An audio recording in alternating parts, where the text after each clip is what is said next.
Oq sher birinchi marta ilmiy kuzatishlar natijasida 1900-yilda oq sherlar haqida Janubiy Amerikada nashr etilgan.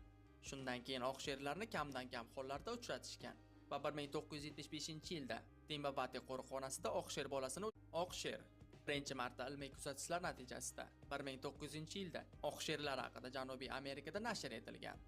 Shundan keyin oq sherlarni kamdan kam hollarda uchratishgan va 1975-yilda Timbabati qo'riqxonasida oq sher bolasini uchratishgan.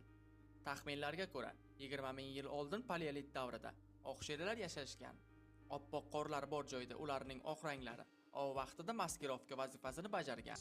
Bu sher 1975-yilgacha noma'lum bo'lgan va uning kelib chiqishi ham haligacha mavhum.